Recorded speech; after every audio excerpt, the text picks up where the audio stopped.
Sa loob ng maraming taon, marami na ang naghanap ng ginto. Hindi rin natatapos ang mga kwento tungkol sa gintong nakabaon sa lupa. Gintong hinahanap pa rin ng marami hanggang ngayon. Naimpluwensyahan din ng ginto maging ang pananaw ng ilan sa eleksyon at sa kasaysayan. Totoong mayaman sa ginto ang Pilipinas. Katunayan, nasa ika-28 pwesto ang Pilipinas sa mga gold-producing countries sa buong Asya. Pero sabi nga, hindi lahat ng kumikinang ay ginto. May ilang madaling masilaw at mabiktima ng mga manluloko. Sa kulungan ng bagsak ng 2 lalaki sa Banga, South Cotabato matapos mabistong nagbebenta umano ng pekeng ginto. Makailang ulit nang naiulat ang pag-aresto sa mga di umano'y nagbebenta ng pekeng ginto. Pero hanggang ngayon, meron pa ring mga nahuhulog sa kanilang patibong dahil ang mga gold scammer nasa online na rin ngayon. Nag-message ako sa kanya, sabi ko, kumusta na? Pahingi ako ng tracking number dun sa parcel ko. Tapos, hindi ko na masend yung message. So, doon na po ako napaisip na, baka binlock ako na ito o baka scammer to. Yun na po. Paano nga ba matutukoy kung peke o tunay ang ginto sa unang tingin? Paano ba natin malalaman ng peke at hindi? Una-una, sir, sa kulay. Kasi ito, may sample kami ng fake gold. At saka sa real gold. Yung fake gold kasi, sir, ito, kung mapapansin mo, malamya yung kulay niya, sir. May ilan namang nahanap ang swerte sa ginto. Mula sa maliit na puhunan, napalago nila ang negosyo at ngayon milyon na ang kita at nakapagpundar na ng iba't ibang ari-arian. Ito, magkano to? 155,000 po. Grabe, mahal, no? O ito? 175 po yan, sir. 542,000. Ito, 500 plus. Oo. Grabe, no?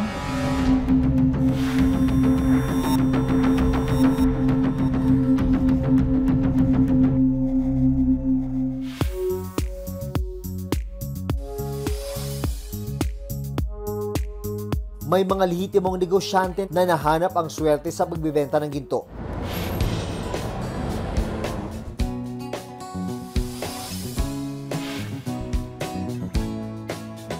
Ngayong umaga, naghahanda ang 27 years old na si Lovely para sa kanyang online selling. Ang bida sa kanyang pagbibenta, mga alahas tulad ng diamonds at gold. Hello! Ayan, welcome sa ating live selling. Ano bang hanap mo, madam ko? Sa diamonds natin. Meron ako dito, napakaganda, bagong dating lang nito. Malahart evangelista talaga ang peg. Tignan mo naman. Kalahati ng daliri mo, be. Tignan nyo mabuti mga sis, kung gaano kaganda. Katulong ni Lovely sa selling ang kanyang nakababatang kapatid na si Jennifer, 25 years old. Wala pang isang oras. Halos mga lahati na ang binebentang alahas ni Lovely. Goodbye na po mga sisi ko ha, mag-end live na po ako. Thank you so much po for watching.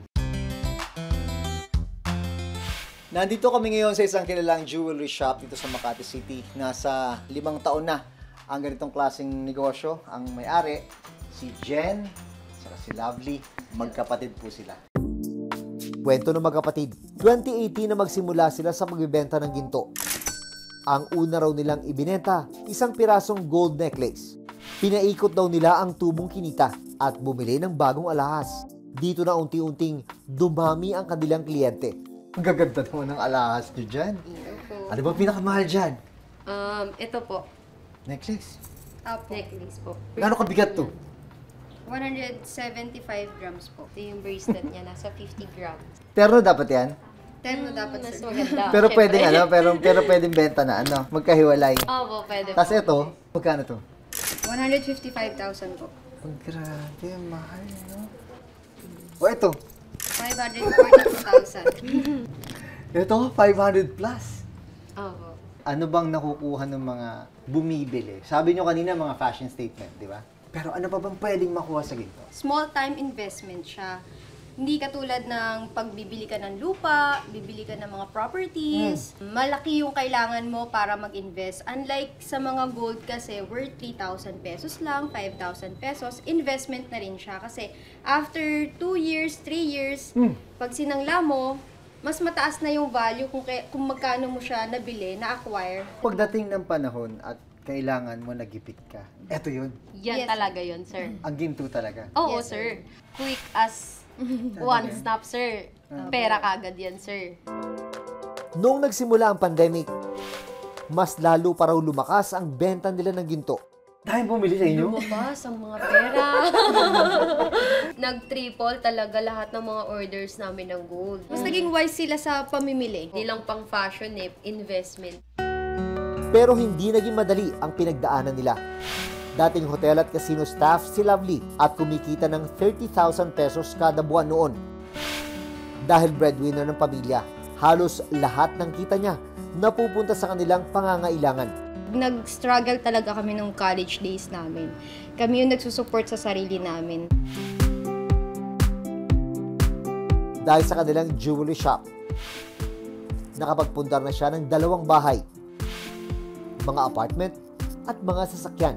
Paano binago ng ginto ang buhay niya? Naging okay na po yung, syempre, yung buhay namin, okay na. Tapos nakapag-venture na rin po kami sa ibang mga businesses. Kahit papano, meron naman na kami. Na-appreciate ko yung mga maliliit na bagay, sir, na sobrang blessed namin kahit na nahihirapan kami.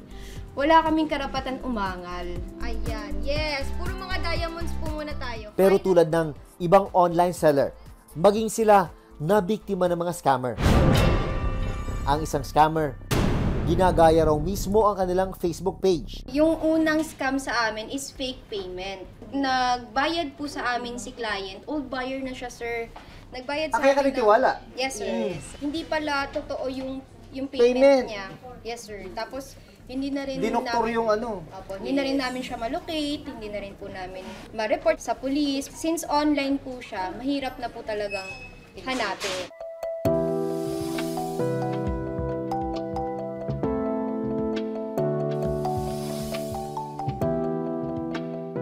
Bukod sa paninigurong lihitimo ang online seller, mahalaga rin malaman kung peke o tunay ang gintong ibinibenta.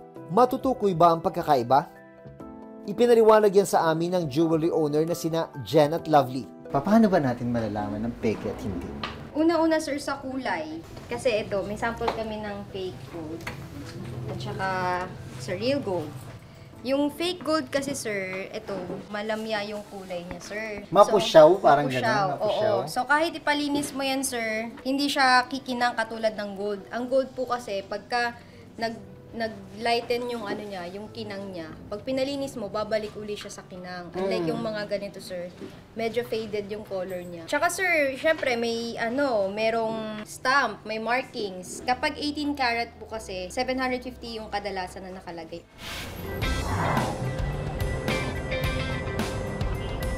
Gaya ni Lovely, malaki rin ang naitulong ng ginto para mabago ang buhay ni Genevieve Peñafiel Perez.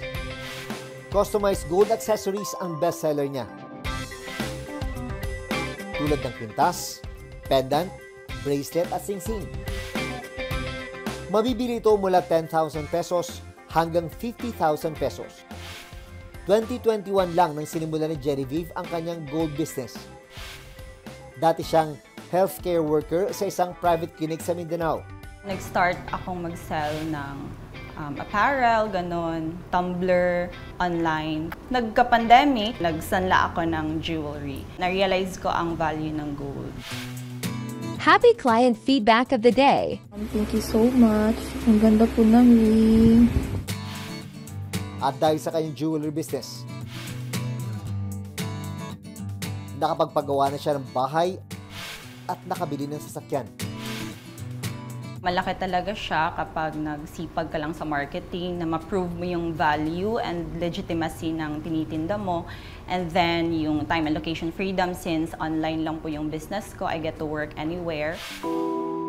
Pero pag-aalala niya ngayon, dahil sa talamak na scam online, apektado ang mga kagaya niyang legit ang negosyo. Skeptic na yung mga buyers. Some of them will back out. Kailangan mo pa explain ng napakahaba yung process na legit talaga kayo, ganun. Mula sa mga sinuwerte, may iba naman nagkakalat ng malas, pero hindi sila nakaligtas. Hindi na nakapalag ang isang grupong nagbebenta umano ng Peking Gold Bar sa mga tauhan ng National Bureau of Investigation o NBI matapos mabisto ang kanilang modus. Tayo, easy lang brad ha. Hindi ka nalalaman. Tayo.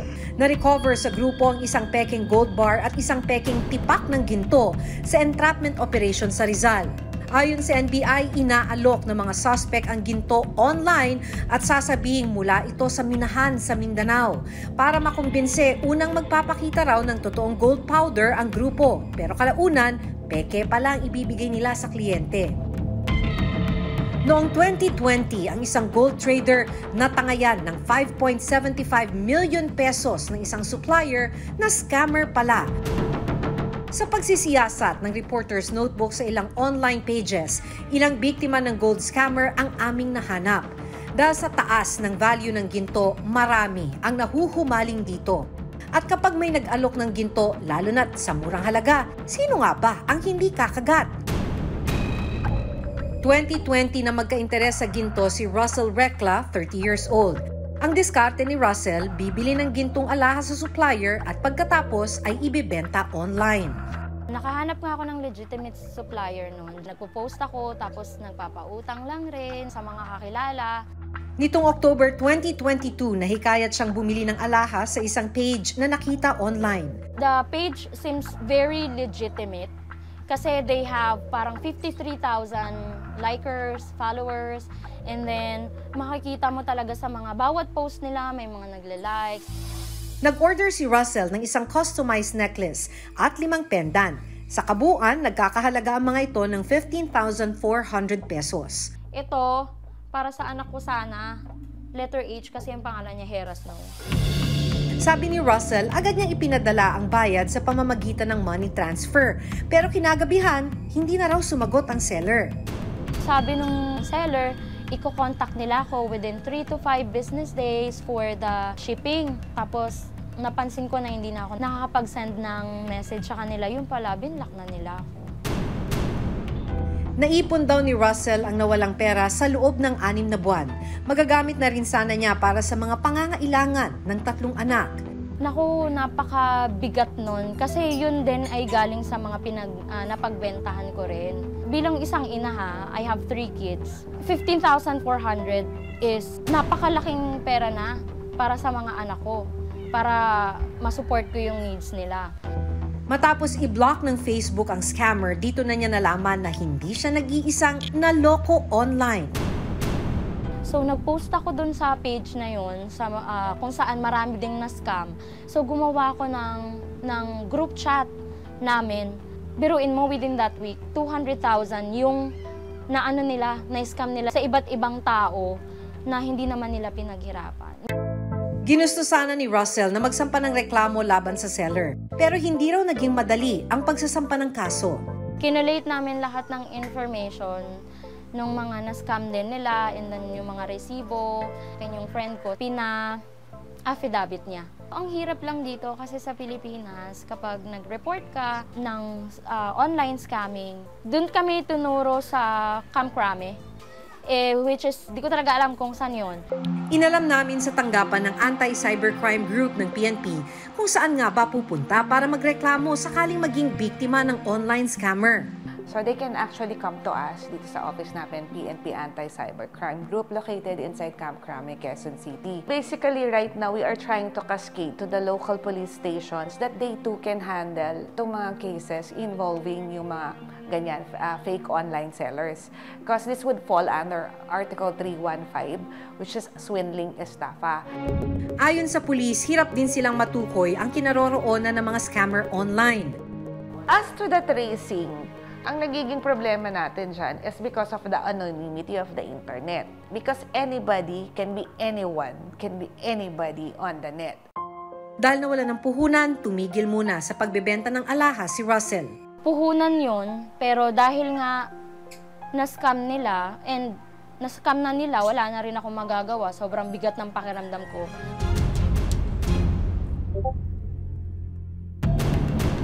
Tulad ni Russell, makaraang magbayad ni Shemin sa pamamagitan ng money transfer, hindi na raw makontak ang seller. Nag-message ako sa kanya, sabi ko, kumusta na? Pahingi ako ng tracking number dun sa parcel. Tapos, hindi ko na ma-send yung message. Doon na po ako napaisip na, baka binlock ako na ito o baka scammer to. Yun na po.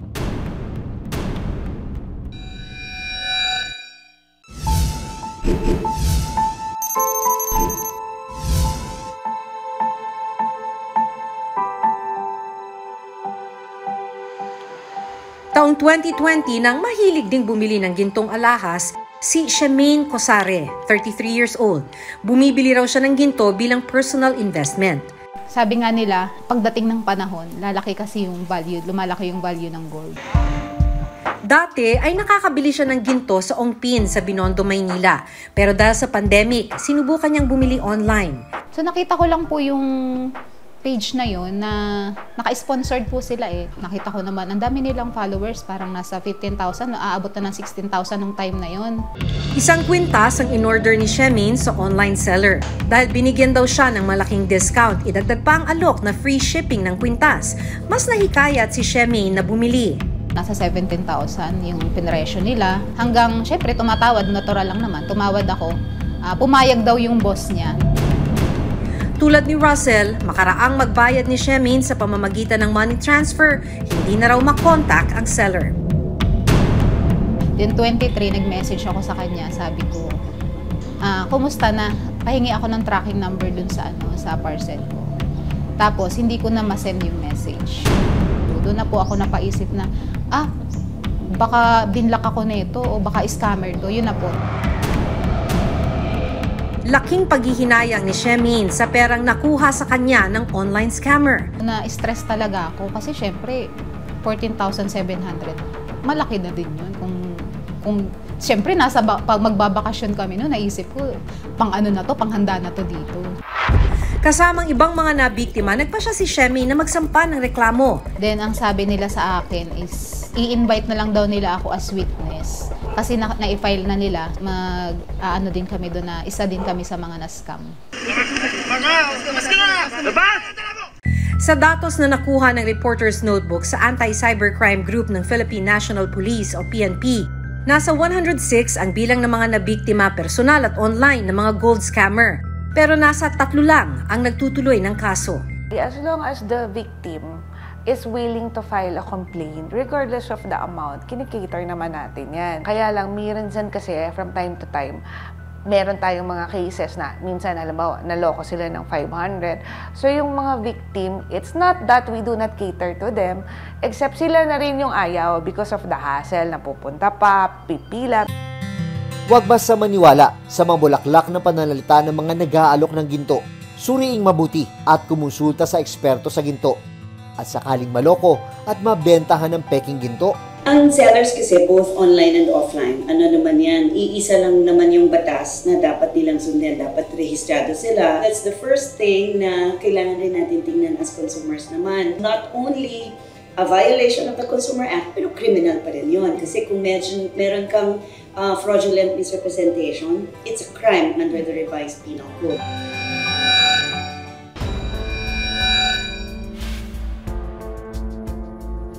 Totoong madaling makasilaw ang ginto, pero kung hindi mag-iingat, mas madali rin tayong maluloko. Kilatising mabuti ang mga nakakatransaksyon, mapapersonal man o online. Para hindi magsisi sa huli at maging tanso pa ang dapat sana ay ginto. Ako si Jun Veneracion. Ako si Maki Pulido. At ito ang Reporter's Notebook.